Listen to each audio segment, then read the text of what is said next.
जी बिस्मिल्लाहिर्रहमानिर्रहीम।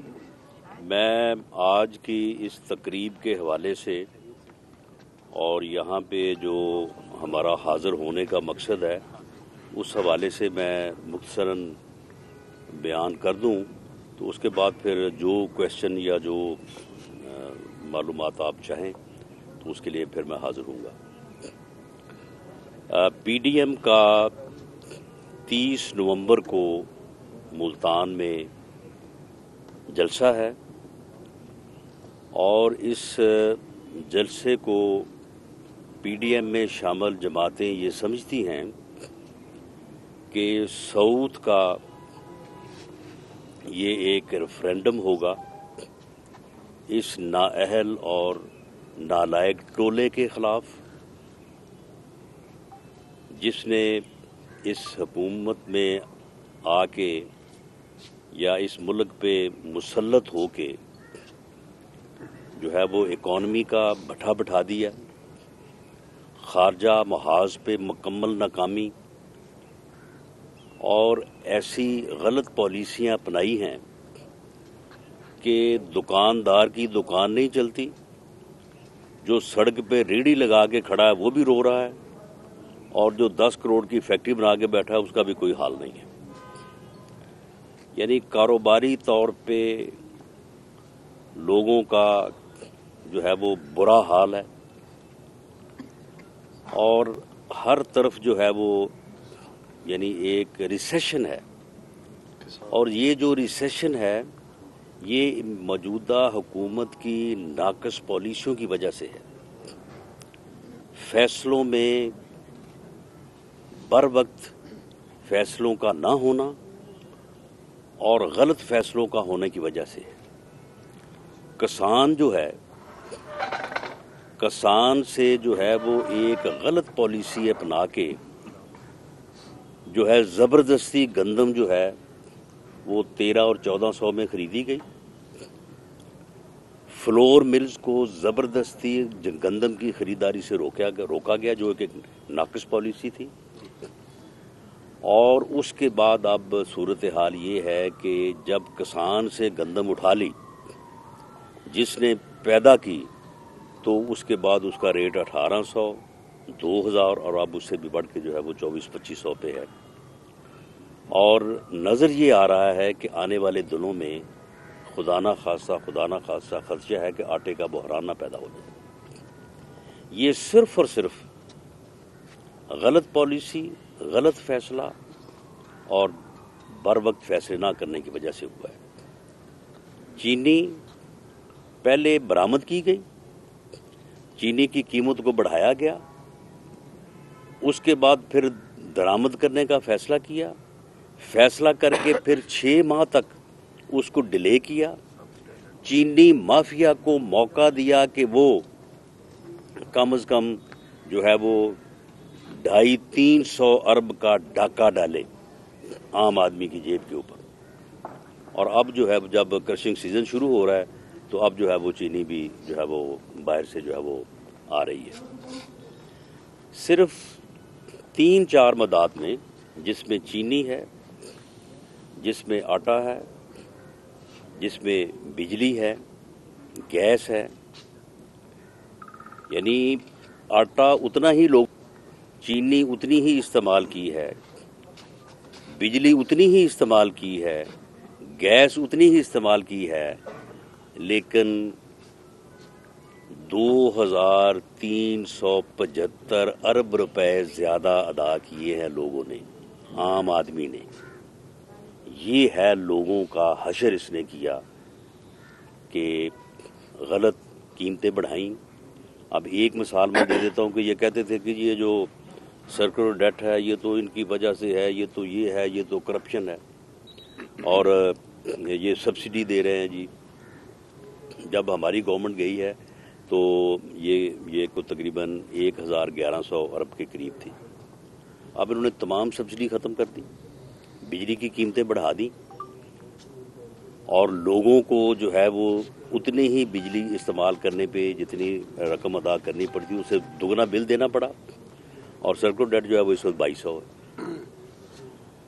तो یہ گورنمنٹ نے جو سلیکٹڈ ہے، جعلی ہے، جس کے پاس مینڈیٹ نہیں ہے، وہ اپنی ناقص پالیسیوں کی وجہ سے، اپنی نالائکی کی وجہ سے، نااہلی کی وجہ سے جو ہے وہ ملک کو حادثے سے جو ہے وہ دوچار کر رہی ہے. اور ایسی صورت میں ہر محب وطن پاکستانی کا، وہ کسی بھی طبقے سے تعلق رکھتا ہو، وہ سیاست دان ہو، وہ صحافی ہو، وہ مزدور ہو، وہ صنعت کار ہو، یہ فرض بنتا ہے کہ وہ اس موقع کے اوپر جو ہے اٹھ کھڑا ہو اور اس جمہوری جدوجہد میں جو ہے وہ پی ڈی ایم کا جو ہے وہ ساتھ دے. پی ڈی ایم کی جدوجہد جو ہے یہ ایک جمہوری جدوجہد ہے، یہ آئین اور قانون کے مطابق ہے. ہمارا الٹیمیٹ گول جو ہے وہ فری اور فیئر الیکشن ہے. ہماری جدوجہد جو ہے وہ ایک فری اور فیئر الیکشن کے لیے ہے.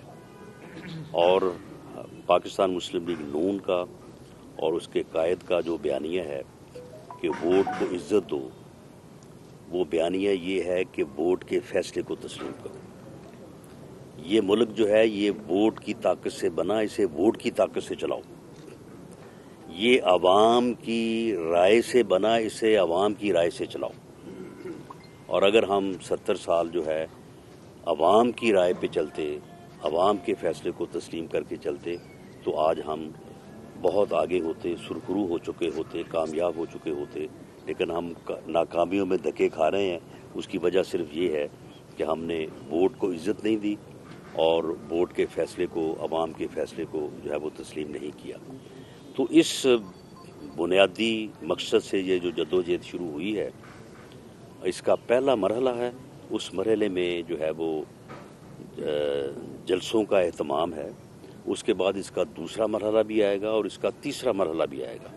اور تمام مرحلوں کے لیے جو ہے وہ ان جماعتوں کی جو قیادت ہے وہ پوری طرح سے کمیٹڈ ہے. اور پہلے مرحلے کا 30 نومبر کا جلسہ جو ہے وہ ملتان میں ہونے جا رہا ہے. اور یہ انشاءاللہ تعالی سعود کے عوام کا جو ہے وہ ایک بڑا بھرپور فیصلہ ہوگا. ایک ریفرنڈم ہوگا اس سلیکٹڈ اور نااہل اور نالائق حکومت کے خلاف. اور یہ میسج ہوگا ان سلیکٹرز کو جنہوں نے عوام کی مرضی کے برعکس انہیں ملک کے اوپر جو ہے وہ مسلط کیا ہے. اور انشاءاللہ تعالی اس سے یہ تحریک جو ہے وہ آگے بڑھے گی. آج یہاں پہ میں اور میرے ساتھ میرے دائیں اور بائیں پاکستان مسلم لیگ نون پنجاب اور ڈویژن لیول کے جو عہدیداران بیٹھے ہیں. ہم نے یہاں پہ تینوں ڈویژن جو ہیں ساؤتھ کے، بہاولپور، ڈیرہ غازی خان، ملتان ڈویژن کی، ڈسٹرکٹ کی، تحصیل، سٹی اور صوبائی حلقوں کی تنظیم کے عہدیداران کو یہاں پہ مدعو کیا تھا. ان سے تجاویز لی ہیں اور ان تجاویز کی بنیاد کے اوپر جو ہے اس جلسے کو بھرپور اور اس میں عوام کی شرکت کو جو ہے وہ زیادہ اور یقینی بنانے کے لیے جو ہے وہ ہم نے ایک لائحہ عمل ترتیب دیا ہے. اس کے لیے ہم نے کمیٹیز تشکیل دی ہیں اور دوستوں کی ذمہ داری لگائی ہے اور وہ اپنی ذمہ داری جو ہے وہ نبھائیں گے. اور میں بھی انشاءاللہ تعالی 30 تک جو ہے وہ ہر دوسرے تیسرے جو ہے وہ یہاں پہ آ کے ان دوستوں کے ساتھ جو ہے وہ اس میں جو ہے وہ دیکھتا رہوں گا.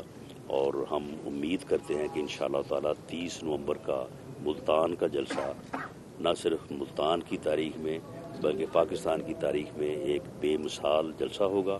اور اس جلسے سے جو عوام کی رائے سامنے آئے گی وہ انشاءاللہ تعالی پی ڈی ایم کی تحریک کو جو ہے وہ آگے بڑھائے گی. ڈاکٹر صاحب یہ بتایا کہ ایک طرف تو آپ کا بیان یہ ہے کہ اسٹیبلشمنٹ کی سیاست میں مداخلت نہیں ہونی چاہیے، جبکہ دوسری طرف مریم نواز صاحبہ جو ہے نا وہ یہ اطلاع دے رہی ہیں کہ ہمارے جو ہے نا ان سے مذاکرات ہو سکتے ہیں. اس کو ذرا وضاحت کریں کہ یہ کیا معاملہ ہے. یہ بڑی سمپل بات ہے.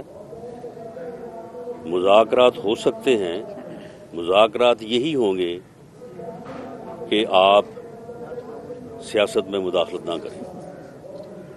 رانا صاحب یہ فرمائیے گا کہ گلگت بلتستان میں وہ کہہ رہے ہیں کہ فوج اس دفعہ انٹرفیئر نہیں کرے گی، فری اینڈ فیئر الیکشن ہوں گے، کیا اس کے بعد جو الیکشن کے بعد نتائج ہوں گے ان کو فلی تسلیم کیا جائے گا؟ دیکھیں پولنگ ڈے کا تو میں کہہ نہیں سکتا، اٹ مے پاسبل کہ پولنگ ڈے جو ہے وہ خراب نہ کیا جائے، یا خراب اگر کیا جائے تو 3 یا 4 حلقوں میں کیا جائے، کیونکہ یہ سارے حربے جو ہیں وہ جب 2018 کے الیکشن میں آزمائے گئے تو اب ہم ان سے پوری طرح آگاہ ہیں. لیکن پری پول ریگنگ، آپ ساؤتھ کے لوگوں کو پری پول ریگنگ جو ہے اس کا معنی میں سمجھاؤں تو اچھا نہیں لگتا کہ کس طرح سے لوگوں کو بلایا گیا کہ جناب آپ ادھر سے اٹھیں اور ادھر چلے جائیں، اس پارٹی سے نکلیں اور فلاں پارٹی کو جوائن کریں، اور اگر کسی نے کہا کہ جی مجھے بڑی شرمندگی ہے میں یہ نہیں کر سکتا تو اسے کہا کہ آپ آزاد ہو جائیں. تو وہاں پہ بھی لوگوں کو جو ہے وہ پی ایم ایل این سے نکال کے جو ہے وہ پی ٹی آئی وہاں پہ بنائی گئی. پی ٹی آئی کا وہاں پہ آج سے 4 مہینے پہلے وجود ہی نہیں تھا. تو اس میں جو لوگ شامل ہوئے ہیں اور جو الیکشن لڑ رہے ہیں وہ اس سے پہلے وہ ہماری گورنمنٹ میں منسٹرز تھے، اسپیکر تھے اسمبلی کے. تو یہ کام تو وہاں پہ بھرپور طریقے سے ہوا ہے، اور اس کے کیا ایفیکٹ وہاں پہ مرتب ہوتے ہیں یہ تو بہرحال رزلٹ کا نتیجہ ہی بتائے گا. لیکن میں اس الیکشن کو ایسی پریکٹسز کی موجودگی میں اور جو پچھلے 4 مہینے ہوا ہے جسے آپ پری پول ریگنگ کہہ سکتے ہیں، اس کے ہوتے ہوئے ایک فری اور فیئر الیکشن جو کہ ہمارا موقف ہے، جو کہ ہمارا دعویٰ ہے، جو کہ ہمارا مقصد ہے، جس مقصد کے حصول کے لیے ہم جدوجہد کر رہے ہیں، میں وہ الیکشن تو اس کو نہیں کہہ سکتا. اچھا گلگت بلتستان کے اندر جو ہے وہ پاکستان مسلم لیگ نون اور پی ڈی ایم ویسے تو اکٹھی چل رہی ہے، تو اگر ادھر اتحاد ہوتا تو آپ نہیں سمجھتے کہ زیادہ جو ہے وہ مضبوط ہوتے، کیونکہ زیادہ تر اکثر وہی دیکھا گیا کہ جس کی حکومت ہوتی ہے مرکز میں جس میں لوگ اسی کو ووٹ دیتے ہیں، تو اگر آپ اکٹھے ہوتے تو نتیجہ دیکھیں اس میں کوئی شک نہیں کہ اگر وہاں پہ پی ڈی ایم ایک سیاسی جماعت کے طور پہ الیکشن لڑتا تو یقیناً ریزلٹس کو متاثر کر سکتا تھا. لیکن پی ڈی ایم ایک الائنس ہے، اور اس الائنس کا مقصد جو میں نے کافی تفصیل سے جو ہے وہ پہلے بات کی ہے، مقصد وہ ہے، پی ڈی ایم کوئی ایک سیاسی جماعت نہیں ہے. اچھا رانا صاحب یہ بتائیے گا، ایک طرف مریم بی بی یہ کہتی ہیں کہ فوج سے مذاکرات بات چیت ہو سکتی ہے کہ اس حکومت کو جو ہے وہ فارغ کی، تو آپ کیا سمجھتے ہیں یہ غیر جمہوری عمل ہے؟ دیکھیں معاملہ یہ ہے کہ اگر اسٹیبلشمنٹ نے، میں یہاں پہ اسٹیبلشمنٹ کا لفظ اس لیے استعمال کر رہا ہوں کہ یہ پی ڈی ایم کا جو ہے وہ لفظ ہے، اگر اسٹیبلشمنٹ کو یہ کہنا ہے یا اسٹیبلشمنٹ سے یہ بات کرنی ہے کہ یہ جو 70 سالوں سے ہو رہا ہے اور ایک بار نہیں ہوا 10 بار ہوا ہے، اس سے ملک کا نقصان ہے، اس سے جو ہے وہ ملک خرابی کی طرف جا رہا ہے اور ہم اب اس خرابی کے متحمل نہیں ہیں، تو اس کو بند کیا جائے، فری اور فیئر الیکشن کا اہتمام کیا جائے. 2018 میں جو غلط ہوا ہے اس کو وڈرا کیا جائے. تو یہ آخر بات جو ہے یہ بات کرنے سے ہی بات ہوگی نا. تو اس لیے جو جس بات چیت کی یا جن مذاکرات کی بات مریم نواز صاحبہ نے کی ہے وہ عین اس بیانیے پہ بات ہوگی، عین اس موقف پہ بات ہوگی جو پی ایم ایل این کا بیانیہ ہے اور پی ڈی ایم کا موقف ہے. اور یہ بات جو ہے یہ پی ایم ایل این خود سے نہیں کرے گی، یہ پی ڈی ایم کے پلیٹ فارم سے ہوگی. اور اس بات کا مریم نواز صاحبہ نے اپنی بات میں، اپنے انٹرویو میں بڑی صراحت سے ذکر کیا ہے کہ یہ بات جو ہے یہ کوئی چھپ چھپا کے نہیں ہوگی، عوام کے سامنے ہوگی اور پی ڈی ایم کے پلیٹ فارم سے ہوگی. تو میرا خیال ہے کہ اس حصے کو تھوڑا جو ہے وہ پیچھے کیا جاتا ہے اور پھر اس بات کو تھوڑا جو ہے وہ اس طرح سے ایگزیجریٹ کیا جاتا ہے کہ اس کے کوئی معنی اور نکلیں. P M L N P D M کے پلیٹ فارم کے علاوہ کسی قسم کے کوئی مذاکرات جو ہے وہ نہیں کرے گی، اور وہ مذاکرات جو ہیں وہ ان اکارڈنس ود دی بیانیہ آف میاں نواز شریف اور جو 26 نکاتی غالباً موقف ہے پی ڈی ایم کا اس کے مطابق ہوں گے.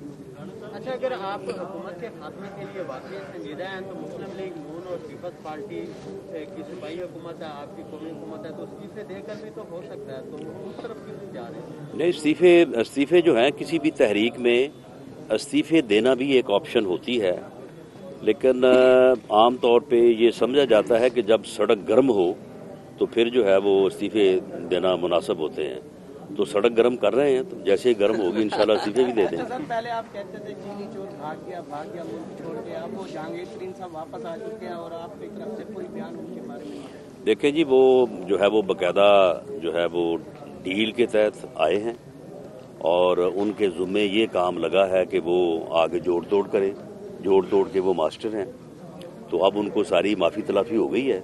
अब आप देखेंगे कि वो जो इंक्वायरियां हो रही थी और रोज़ आप देख रहे थे कि कोई इधर को उधर को भाग दौड़ हो रही है, कुछ भी नहीं होगा। और ये चीनी माफिया ने जो 300-350 अरब रुपया आम आदमी की जेब से निकाला है, 1 रुपया कीमत बढ़ती है तो 5 अरब का जो है वो आवाम को घाटा पड़ता है। तो ये बस डाका डल गया है, अब कोई पूछने वाला नहीं होगा। अच्छा सर, एस्टेब्लिशमेंट के खिलाफ पहली दफा जो है इतना बड़ा कोई पंजाबी लीडर जो है वो खड़ा हुआ है, तो कौम मजबूत रहेंगे या नहीं रहेंगे? देखें, मियां नवाज शरीफ जो है वो 1992 से उसका यही बयानिया है, मियां नवाज शरीफ का। उसने हमेशा सिविलियन बालादस्ती की बात की है और हर वक्त उसने सिविलियन बालादस्ती के लिए जो है वो जदोजहद जो है वो की है। ये अलहदा बात है कि उसे कभी सपोर्ट मिली है और कभी नहीं मिली, लेकिन उनकी जो सिमत है वो हमेशा जो है वो सिविलियन बालादस्ती के लिए रही है और उन्होंने हर बार इसके लिए जो है कुर्बानी दी है। उन्होंने हर बार जो है इसका जो है वो नुकसान उठाया है, लेकिन वो अपने इस ईमान पे, अपने इस मौक़िफ़ पे हमेशा कायम रहे हैं कि सिविलियन बालादस्ती ही जो है इस मुल्क को और इस कौम को आगे बढ़ा सकती है। और यही बात आज उन्होंने वोट को इज़्ज़त दो के नारे से मुंसलिक करके जो है ये बात की है। तो इसलिए मियां नवाज शरीफ अपने बयानिए से मुखलिस हैं।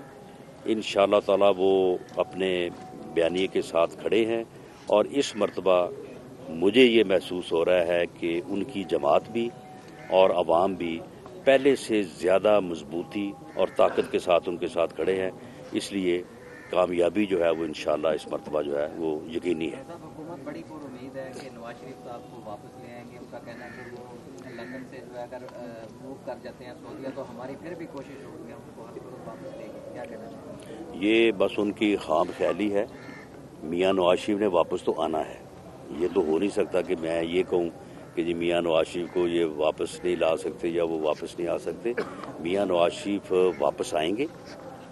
वो अपने इलाज की गर्ज से गए हैं, उनका एक ऑपरेशन ड्यू है, वो अल्लाह करे ये कोरोना की वजह से लेट होता रहा है, अल्लाह करे कि वो कामयाबी से हो जाए। वो अपना इलाज करवा के वापस आएंगे। उनका भरपूर और बड़ा अटल इरादा है कि वो अपने इलाज के फ़ौरन बाद वापस आएंगे। अलबत्ता पार्टी हमारी तरफ से उनको ये रिक्वेस्ट है कि आप अपने इलाज के साथ साथ इनका इलाज भी मुकम्मल करके वापस आएं। शेख साहब का ये कहना है कि एस्टेब्लिशमेंट ने नून लीग को बिग जीरो जो है वो दे दिया, 0/0/0। वो कहता है कि जनरली तक ये पार्टी खत्म हो जाएगी। देखें ये जो चीदा टली साहब हैं, ये आप जब जनरल मुशर्रफ के साथ थे उस वक्त भी ये हमें इतने बिग 0-0 देते थे और उस वक्त ये कहा करते थे वो बस जी क्या है जी, ख़त्म हो गई है जी, बात ख़त्म हो गई है। फिर इसको मैंने 2008 में इन आँखों से जो है वो मैंने खुद मियां नवाज शरीफ के पीछे कुत्ते की तरह पूंछ हिलाते देखा है और ये कहता था कि मुझे शामिल कर लो। और मजीद निज़ामी मरहूम अल्लाह उन्हें गरीक़ रहमत करे, वो इसके सिफारशी थे। और एक ख्वाजा वो हमारे जो रिपोर्टर हैं, थर्ड क्या नाम है उनका, फारूक सईद, आप वो इस बात के गवाह, आप उनसे पूछ लें। और जो अपना है अपना निज़ामी साहब, उन्होंने मियां साहब से कहा था कि इसके मुंह से कुत्ता बंधा हुआ है तो इसको शामिल कर लें वरना ये बाद में भौंकेगा बहुत। तो ये बात उनकी सही साबित हुई है। तो ये तो फिर बाद में पूछ लाते फिरता मुझे शामिल कर लो, और अब जो है वो जिस किस्म की गुफ्तगू कर रहा है तो मैं समझता हूँ कि वो जितना घटिया है वो उससे बढ़ के जो है वो घटिया गुफ्तगू कर रहा है। जी 2023 जनवरी फरवरी में हुकूमत वापस जाएगी? नहीं जी, उससे पहले जाएगी इंशाल्लाह। आप 21 की उम्मीद रखें इंशाल्लाह। अच्छा सर, अगर ले लास्ट क्वेश्चन जी। वायरस की वजह से अगर ज़िला इंतजामिया जलसे की इजाज़त नहीं देती तो उसके बाद आप क्योंकि अभी देखें, अगर बाकी सारे काम हो सकते हैं जो हो रहे हैं, प्रेस कॉन्फ्रेंसें भी हो रही हैं, मीटिंग्स भी हो रही हैं, बाजार भी खुले हैं, मंडियां भी खुली हैं, बसों पे सफर भी हो रहा है, ट्रेनों पे सफर भी, सब कुछ हो रहा है, और जितनी एहतियात और जितनी एसओपी के साथ हो रहा है वो भी आपके सामने है। तो उतनी एहतियात और उतनी एसओपी के साथ जो है वो जलसा भी हो सकता है। अगर हुकूमत के जलसों में कोरोना ने कुछ नहीं कहा ना तो खान साहब ने ये सर आखिरी जी लास्ट वैसे ये कहा कि मैं चाहे हुकूमत मुझे जाना भी पड़ गया फिर भी मैं इनको नहीं छोड़ूंगा, इससे वाला ध्यान। बात ये है कि इसको जाना भी पड़ा ना तो इसे ये कहता है कि मैं इनको नहीं छोड़ूंगा। खुदा की कसम ये 36 घंटे जेल में नहीं गुजार सकेगा। 36 घंटे, ये लिख लें मेरी बात। यानी जिस तरह से ये जेलों के अंदर एजेंसियों के बंदे बैठा के हमें अजीतें देता रहा है। मैं 6 माह काट के आया हूँ। मियाँ शहबाज शरीफ जो है वो इस वक्त जेल काट रहा है। हमजा शहबाज पिछले 17 माह से जेल काट रहा है, और इसने खुद जब वो सुबडन लेवल के और आईजी जेल खाना जाते के लेवल के लोगों को बैठा के वहाँ पे प्राइम मिनिस्टर हाउस में ये कहता है कि मैंने एजेंसियों के बंदे बैठाए हुए हैं, अगर आपने कोई सहूलत दी तो जो है वो मैं जो है वो आपको छोड़ूंगा नहीं। यानी हर किसी को यही कहता है कि मैं छोड़ूंगा नहीं। और हालत इसकी ये है कि ये यानी जेल में अपने मुखालफीन के यानी मुतल्लक यहाँ तक कमीनगी और घटियापन तक है कि इनको दवाई तो नहीं मिल रही, इनको कोई घर का खाना तो नहीं मिल रहा, इनको कोई जो सहूलत जो वो नहीं मिल रही। हम इसको तमाम सहूलतें देंगे, तमाम सहूलतें, सिर्फ एक चीज़ नहीं मुहैया करेंगे जो कि जेल में मुहैया नहीं की जाती। ये 36 घंटे नहीं गुजार सकते। ये मेरी बात नोट कैमरों के हवाले से बताइएगा इस बात के कैमरे भी लगाए जाते थे जो जेल होती थी जहाँ मरियम नवाज साहबा के कमरे में कैमरे जो है वो उन्होंने लगाए थे, और उस बात का सबूत हमारे पास इस तरह से मौजूद है कि नैब के एक आला ऑफिसर जो है वो दूसरे से बात कर रहे हैं और उस बात में इस बात का जिक्र कर रहे हैं। ये जब आप चाहेंगे इसको हम जो है वो इसको सबूत के तौर पे भी पेश कर सकते हैं, लेकिन इस बात को आप यकीनी समझें कि इस हद तक जो है ये कमीनगी पे गए हैं कि एक खातून जो इनकी ज़ेर हिरासत थी उसके कमरे में इन्होंने खुफिया कैमरे लगाए, और उसके बाद मेरे पास इस बात का सबूत भी है कि मियाँ शहबाज शरीफ साहब जब इनके पास रहे हैं अभी तो उनको भी जो है उन्होंने कैमरों से ये मॉनिटर करते थे। जी जो एस्टेब्लिशमेंट मुखालिफ कंटेनर था उससे दूर जाना चाहते थे, इस वजह से कौन? क्या? नहीं आपकी आप ये मैं नहीं समझता कि आप किस अंदाजे से बात कर रहे हैं। मियाँ शहबाज शरीफ उसी तरह मियाँ नवाज शरीफ के मौक़िफ़, मियाँ नवाज शरीफ के बयानिए, मियाँ नवाज शरीफ की क़यादत पे जो है वो यकीन रखता है जिस तरह से हम सब रखते हैं, बल्कि हमसे बढ़ के। उसके बारे में आप बहुत अरसा हो गया खामोश बैठे हैं, और आपने जो उसने जान अल्लाह को देनी है तीर आप लगाई हुई थी, जनरल मुल्तान में आए हैं। इससे जब वक्त आया ना तो इससे 30 किलो बरामद करेंगे। जिंदाबाद।